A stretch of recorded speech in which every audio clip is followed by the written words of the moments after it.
Namaskar, this is Vasudev Singh Bhati. Welcome to NewsKase by Kalam IAS. So NewsKase is basically where we give you important news which have been in the past 1 week.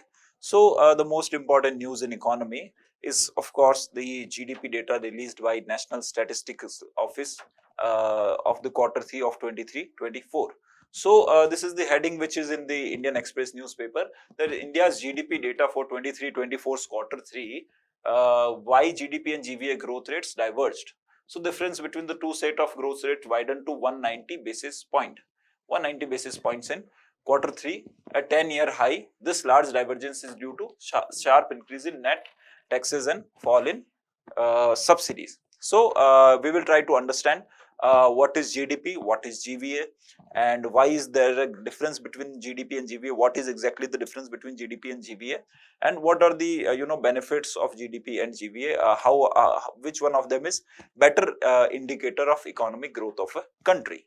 So GDP growth rate was 8.4% in quarter 3. Quarter 3 is basically October to December quarter of financial year 23-24. So from April 23 to March 24, there are 4 quarters. The third quarter was October to December 2023. So in 2023, October to December, GDP grew by 8.4% as per the data released by National Statistical Office. NSO का जो second revised estimates आया है, according to that. This pushed the estimate for the full year's growth to 7.6%. In the budget of 2020, the interim budget of 2024, in the interim budget, it was said that the Indian economy will grow by 7.3%, which has again been revised to 7.6% in the second advanced estimates. So advanced estimates are basically estimates made by NSO before the completion of the financial year. So these are advanced estimates which say that the current financial year, it has not ended yet, it will end on 31st of March. But even in the February, they gave the first advanced estimates. The second advanced estimates was given on 1st of March. So they give advanced estimates of how the economy will grow in the current which financial year which is ongoing. So still there are about 30 days left in this financial year, but they have already given the estimate. That is why we call it advanced estimates. So in the second advanced estimates, they said that economy will grow by 7.6%, not 7.3%. One of the reason is base effect. Now, why is it increased from 7.3% to 7.6%? Even the 8.4% RBI had predicted during the budget. During the budget, RBI had predicted it to be around. During the budget, RBI had predicted it to be around 6.7%. So RBI had said that it would Indian GDP will grow by 6.7% in the quarter 3 of 23-24, but actually the growth was 8.4%. Why did this happen? So one of the reason is base effect. Base effect is basically if the base is lower, the growth will look higher. For example, India's GDP today is 110 rupees. India's GDP today is 110 rupees. Now, what is the GDP growth rate will depend upon what was the GDP 1 year ago. If the GDP 1 year ago was 100 rupees, if the GDP 1 year ago was 100 rupees, then we will say GDP growth rate is 10%. GDP growth rate is 10%. But if the 1 year ago the GDP was only 90, for example 98 rupees, if the GDP was 98 rupees 1 year ago, then we will say India's GDP growth rate is 12.5%. So the current economic activity is still 110, but the last year's GDP was revised down. The last year's GDP, the quarter 3 of 22-23, that is October 2022 to December 2022, the GDP was revised down. Earlier it was said that the GDP of 22-23, quarter 3 22-23 was 100 rupees, but it was revised down to 98 rupees. Now, as a result, the growth rate of current year will look higher. The base effect is basically reduction in the base itself. Reduction in the base itself, which affect the growth of current year. So due to base effect, revised, downward revision of last year's GDP, the current year's GDP growth rate looks higher despite having the same, despite having, though no change in the actual GDP output. So in value terms, the GDP has not increased much beyond the expectation, but in percentage term, it has increased because the last year's values were reduced. So revision of last year's growth rate last year's actual GDP also. As a result, this year's GDP looks higher. So that is base effect. On base effect, UPSC has already asked the questions in prelims in 2015, I guess, that what is base effect. Base effect is related to which of the following concepts. So you should have a fair understanding of what is base effect. So due to base effect, the quarter 3 GDP was increased. Now in the same news, there is data about divergence between GDP and GVA. So GDP and GVA, we have seen in the past 8 or past 13 11 quarters, the GDP and GVA has always had certain level of divergence. For example, in the quarter 4 of 21-22, the GDP was higher by 0.2 percentage point. In quarter 3 of 22-23, the GDP was lower by 0.5%. But at the same time, the quarter 3 of 23-24, GDP is higher by 1.9%. That is 1900 basis point. What is basis point? In 1%, there are 100 basis points. So 1.9%, there is 1900 basis point. So when we say GDP increased by 8 to 8.5%, or we can also say GDP increased by 50 basis points. So 1900 basis points is the difference between GDP and GVA in the quarter 3 of 23-24, that is October to December 2023. Now in the October to December 2023, the GDP has grown by 8.4% as was the given in the heading, but the GVA, gross value added, has grown by only 6.5%. Now sir, what is the difference? What is actually GDP or what is GVA and how are they different? So GDP is basically gross domestic product. Gross domestic products is the market value of all the final goods and services produced in an economy.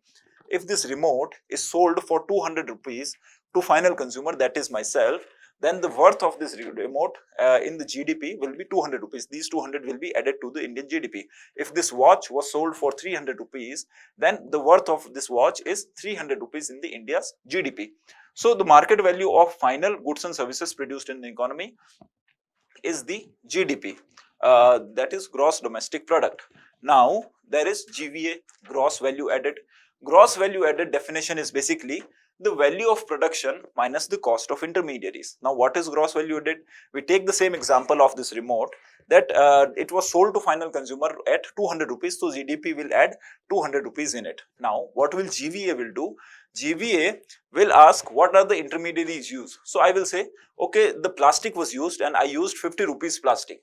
So the final value added, the value addition of this remote by myself is 150 rupees. There it was, the intermediary's cost was 50 rupees. So we will remove the intermediary from the final value, and the value that we arrive at is the gross value added. Now I purchased 50 rupees plastic and I transform that plastic into this remote, and the final value, final product is this remote. Now this is oversimplification. For example, a viewer takes, some thread and knits a sweater out of it. So there is only one ingredient, that is thread, and you remove the value of thread from the value of sweater, you get the value added by the weaver. So similarly, the gross value added is value of production minus cost of intermediaries. So this is basically the definition wise difference between these two. So how do we relate in terms of equation?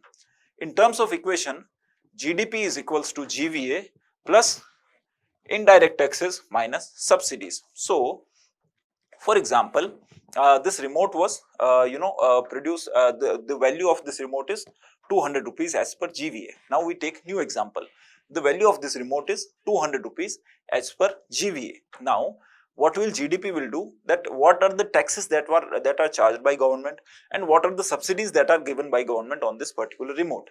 So after 200, if the government charges say 30% tax upon it, or 15% tax. So if there is 15% tax, then I will sell it in 230 rupees. So GDP will include the indirect taxes also. So all the indirect taxes are added in the GVA and all the subsidies are reduced. For example, if 200 rupees is the final price at which I am ready to sell to the consumer. Now the government will say, okay, we need you to sell these remotes to the people, and we want to incentivize people to purchase these remotes. These are very important remotes for the socio-economic growth of the country. So the government will say, okay, we will give you 30 rupees subsidy upon this. As a result, I can reduce the price of this, and the final consumer will pay only 170 rupees. So GDP will be GVA minus subsidies equals to GDP. So finally, you should know the definition of GDP and GVA. GVA plus indirect taxes minus subsidies equal to GDP, or in other terms, this bubble, the indirect taxes minus subsidies, can also be called net indirect taxes. Net indirect taxes. Net indirect taxes is basically indirect taxes minus subsidies. So GVA plus net indirect taxes equals to GDP, or GVA plus indirect taxes minus subsidies is equals to GDP. So this is the equation upon which UPSC Prelims can ask a question, a conceptual question on GDP and GVA, a conceptual question on GDP and GVA. Now, reason for divergence in quarter 3's growth rate. Now in the quarter 3's growth rate, the divergence was huge. 1900 basis point was the divergence in quarter 3. What are the reason for the divergence? So the GVA grew by 6.5% as we have seen, and the GDP grew by 8.4%. So what was the growth rate of net indirect taxes? The growth rate of net indirect taxes was 32%. The mind-boggling 32% growth rate is basically because the mind-boggling growth rate of 32% is basically because the GST, which is a tax collected by government, has increased substantially. At the same time, GST has increased. At the same time, subsidies given by government have reduced. So if the government's income increases and the government expenditure reduces, it inflates the GDP. So if I want to inflate my GDP figures, despite having the same economic activity in the in the country, despite having the there is not much changes in the economic activity, 6.5% is a good growth rate. It is a decent growth rate, but 8.4% is an astonishing growth rate. So how do I get this? How do I get this figure? What I can do is I can increase the tax collection. I will increase the tax collection. I will make people pay me taxes, and I will reduce my subsidies. And if I reduce my subsidies, then the prices of goods in the market will increase. If I charge you taxes, for example, we took the example of this remote, that the GV of this remote is 200 rupees, and the government says that I will charge you 50% in the taxation and 30 rupees in the subsidy. So the net indirect taxes would be 20 rupees. So you can sell it in the market at 220 rupees. Now the government was collecting 50 rupees and they were paying 30 rupees in the subsidies.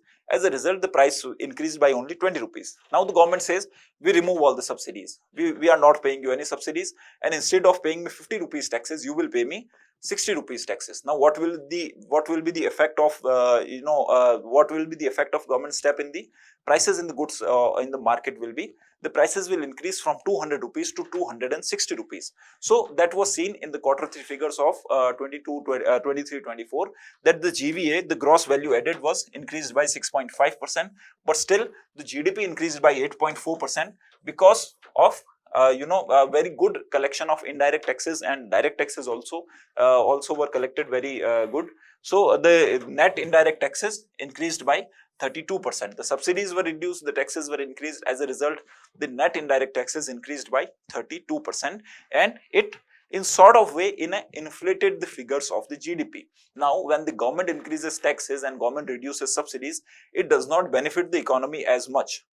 Benefit to the economy can be seen more from the GVA. When we look at the GVA figures, we get the realistic estimate of how the economy is actually growing.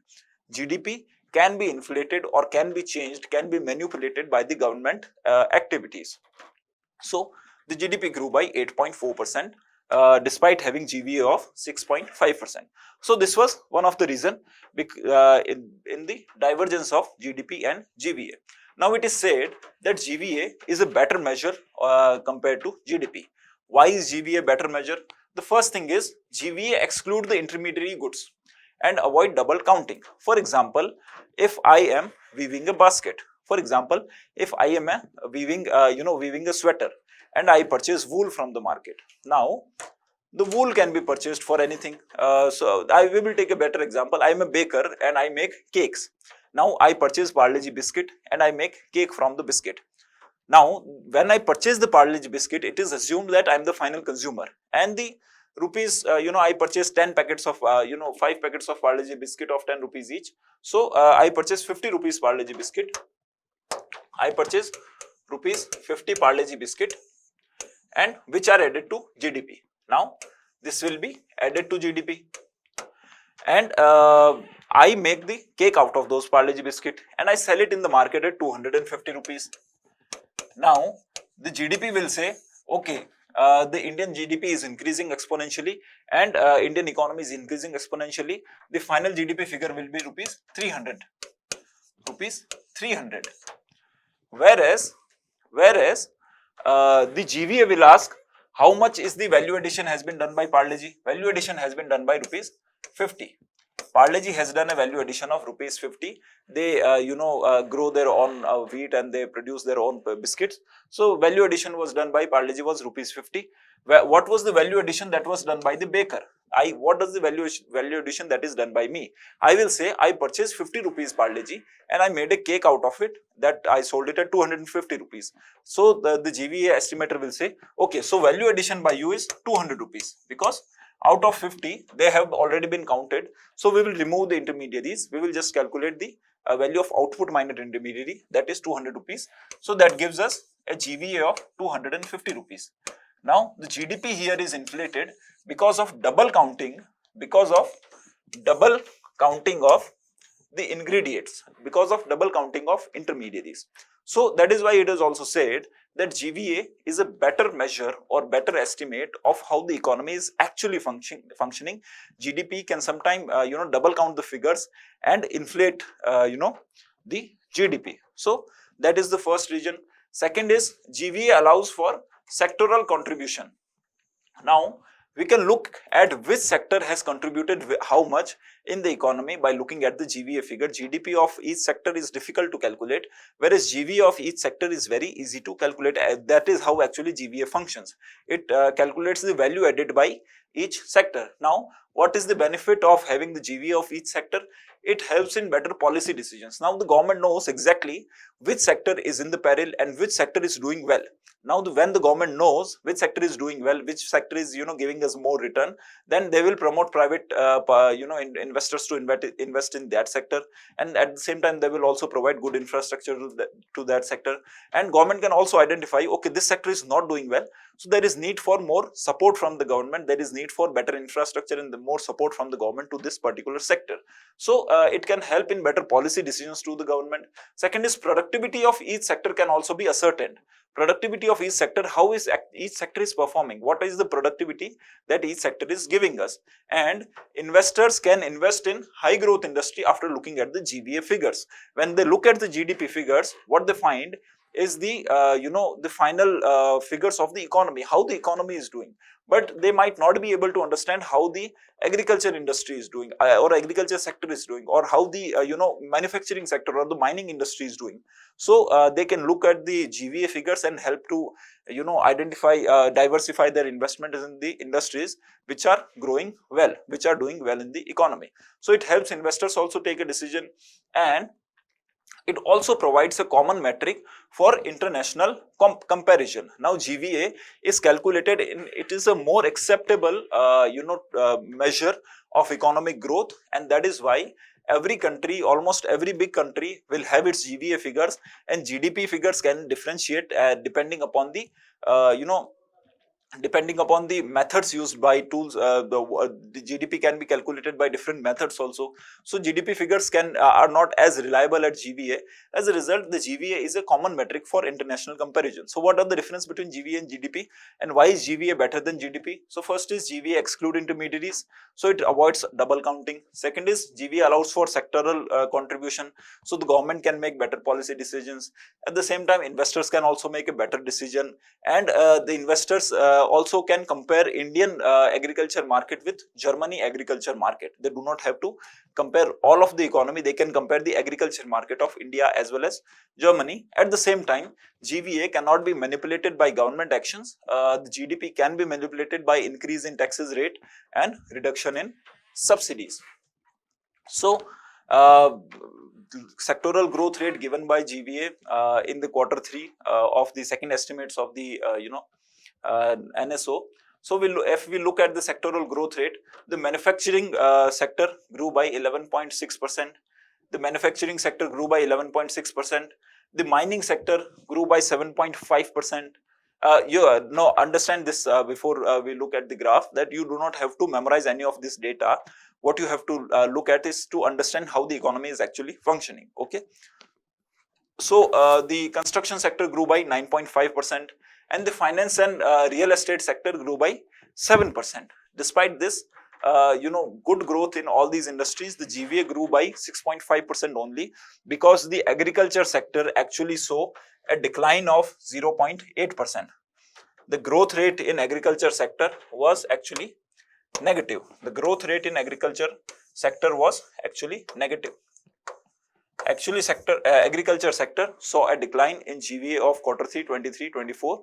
Now you understand, when you read in the newspaper, the Indian economy is doing so well that it has outperformed all the economies. It has outperformed all the economy, but 8.4% figure is not as reliable as GVA figure is of 6.5%. 6.5% is also a very good growth rate, but still it is not as good as 8.4%, which becomes the headlines of the newspaper.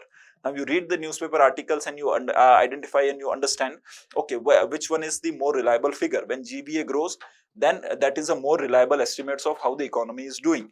And when the economy is doing well, are all the sectors doing well? Which of the following sector needs more support from the government? You look at this graph and you identify, okay, which of the sectors will needs more support from the government? Is it the manufacturing sector on which government is giving PLI scheme, or is it the agriculture sector on which government is giving MSP? Which of the following sector more investment from the government, and which of the following sectors people are more in need of help by the government? So this is it from my side today. We'll meet next time in the next session of NewsKase. Thank you very much.